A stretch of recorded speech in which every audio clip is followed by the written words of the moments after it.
Olá pessoal, tudo bem? Vamos então aqui comentar a prova de língua portuguesa da segunda fase para o curso de Economia da Fundação Getúlio Vargas. Uma prova que a gente pode começar elogiando em termos da elaboração, uma vez que a banca desta vez foi muito objetiva, muito clara, colocou os aspectos mais importantes e necessários aí à carreira dos economistas, as questões de interpretação, de semântica, de pontuação, né, de reestruturação de períodos.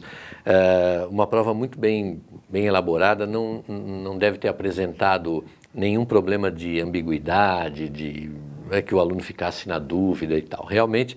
E uma outra coisa que se nota é que aquela tendência que já se percebia na primeira fase, de você não ter questões clássicas de gramática, ou pelo menos uma ou outra, não é só, ela se confirmou aqui. Quer dizer, hoje você tem questões que têm gramática, mas sempre aplicadas a um contexto em que é mais importante você perceber como aquilo foi feito, né, de que maneira o elemento gramatical foi aplicado. E nesse aspecto, a prova da economia seguiu a mesma tendência da primeira fase e também já uma tendência que se manifestou na prova de ADM. Não é?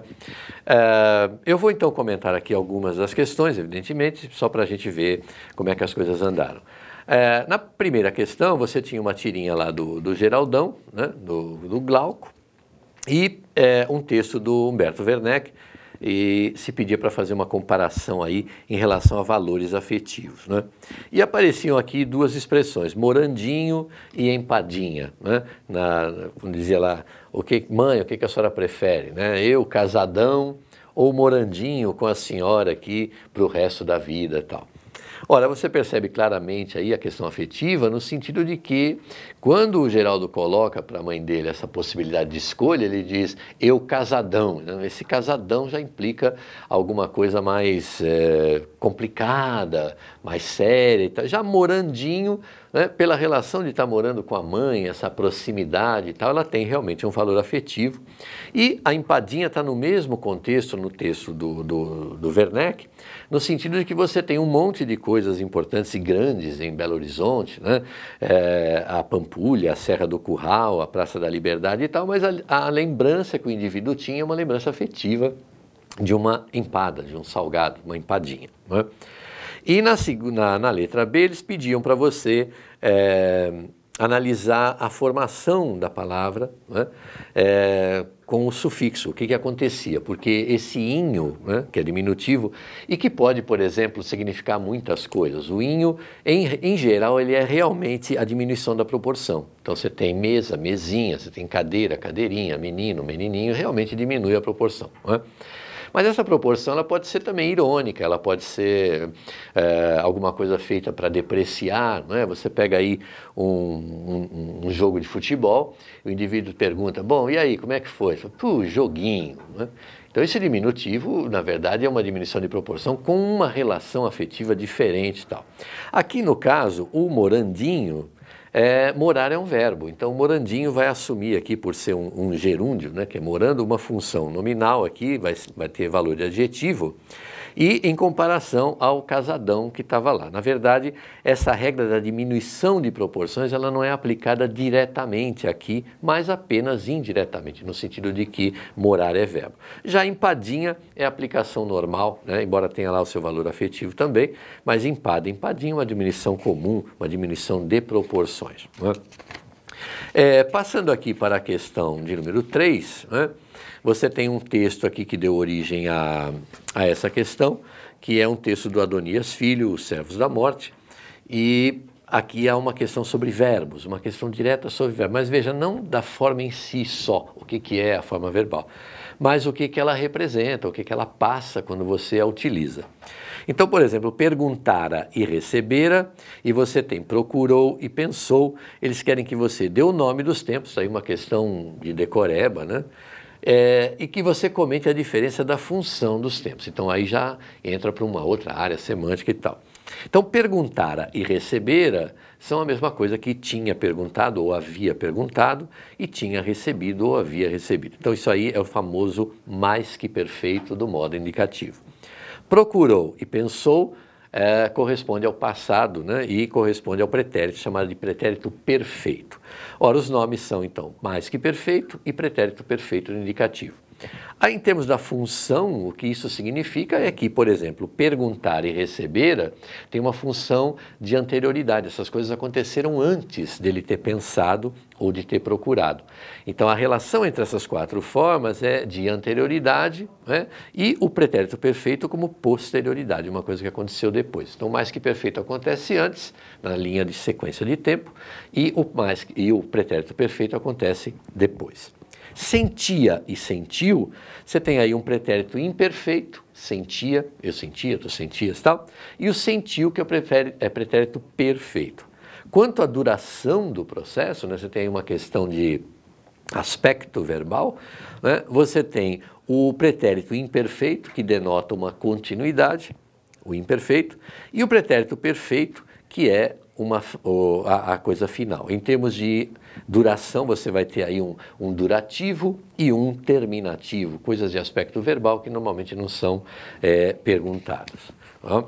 Na questão 4, você tinha aí, ainda sobre esse mesmo texto, né, para você transcrever um trecho que exemplificasse o discurso indireto livre. Olha, como você sabe, o discurso direto é aquele em que você reproduz a fala das personagens da mesma forma como ouviu, né? Então, ele disse, vou viajar. Seria um discurso direto. Quando você coloca isso com uma subordinação, você cria um período composto, você vai ter, ele disse que viajaria. Então, isso é o discurso indireto.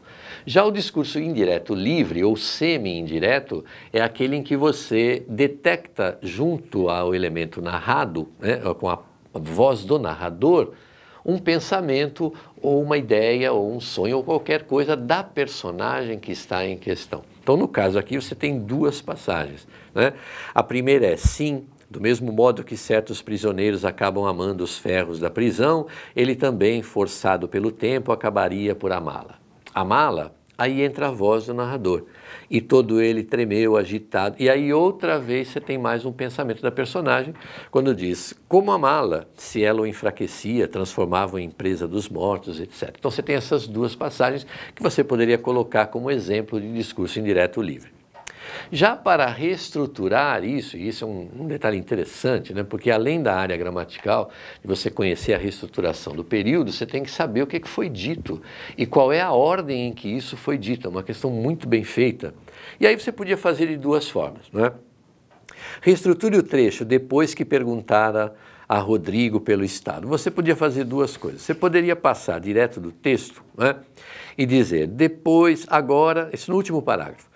Agora, depois que perguntar a Rodrigo, né, como está o Ângelo, ou qual é o estado do Ângelo, você transformaria isso em discurso direto. Né? Ou então, você pode usar uma frase fora desse contexto e dizer, o velho perguntara a Rodrigo, ou travessão, ou aspas, como está o Ângelo. Você tinha essas duas possibilidades de fazer isso, uma questão simples, mas interessantemente bem elaborada. Né? A questão de número 6, transcreva do texto de Osman Lins uma passagem que tenha um caso de regência verbal. Como você sabe, regência verbal, crase, concordância são temas recorrentes em exames, e a regência verbal talvez seja um dos mais importantes no sentido que você tem que saber usar direito as formas verbais. E o que é regência verbal? Regência verbal significa se o verbo precisa ou não de complemento, se ele é transitivo ou intransitivo. Então aqui no caso você tem duas passagens que se equivalem porque os verbos são transitivos e indiretos. Esta que está sublinhada no texto da Isto É, a quantas edições do programa eu assisti, ora, quem assiste no sentido de ver, assiste a, esse verbo é transitivo e indireto, e você tem uma correspondente no segundo parágrafo, no texto dos gestos do Osman Lins, quando ele diz, não se voltou, pois sabia a quem pertenciam. Ora, se algo pertence, pertence a alguém. Então esse verbo também é transitivo e indireto. Então, as duas que se equivalem, em termos de regência verbal, são essas aí.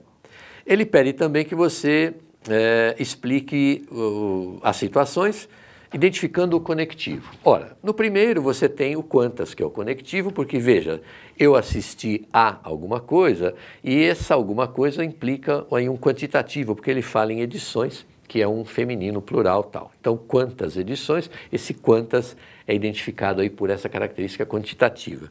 Já na segunda, você tem aqui